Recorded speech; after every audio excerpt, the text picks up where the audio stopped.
तो हमें ज्ञात करना है गोले का पृष्ठीय क्षेत्रफल और बेलन का वक्र पृष्ठीय क्षेत्रफल और दोनों के क्षेत्रफलों में अनुपात।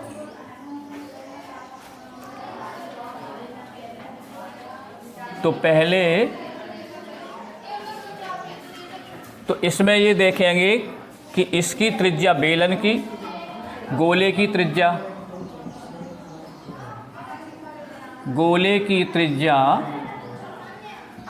बराबर r है।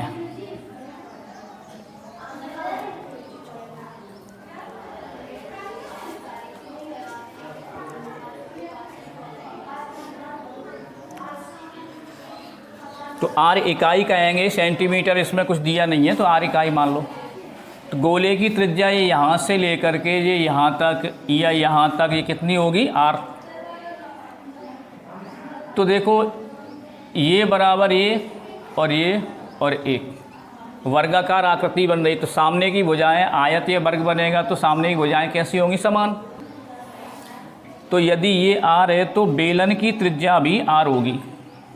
तो गोले की त्रिज्या r बराबर क्या होगा? बेलन की त्रिज्या होगी सेम, बेलन की त्रिज्या। अब बेलन की ऊंचाई याद करना। तो यहाँ से यहाँ तक देखो जी r है, फिर यहाँ से यहाँ तक r है और ये क्या बनेगी? बेलन की ऊंचाई। तो बेलन की ऊंचाई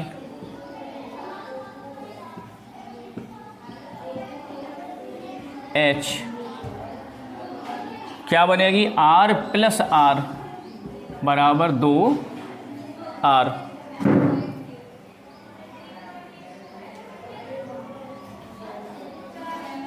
तो अब पहला निकालेंगे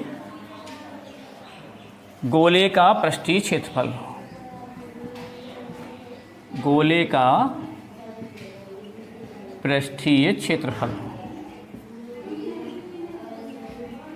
तो पृष्ठीय क्षेत्रफल का सूत्र होता है 4 पाई r स्क्वायर। तो ये गोले का पृष्ठीय क्षेत्रफल हुआ, एक भाग निकला। अब दूसरा बेलन का वक्र पृष्ठीय क्षेत्रफल निकालना।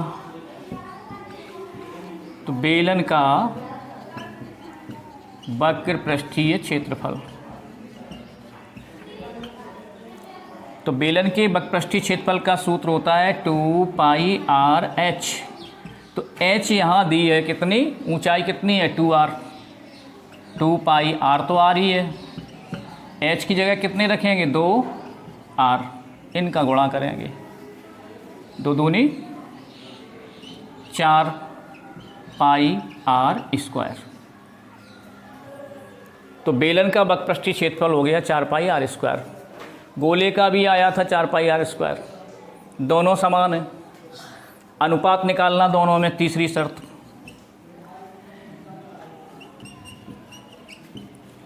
गोले का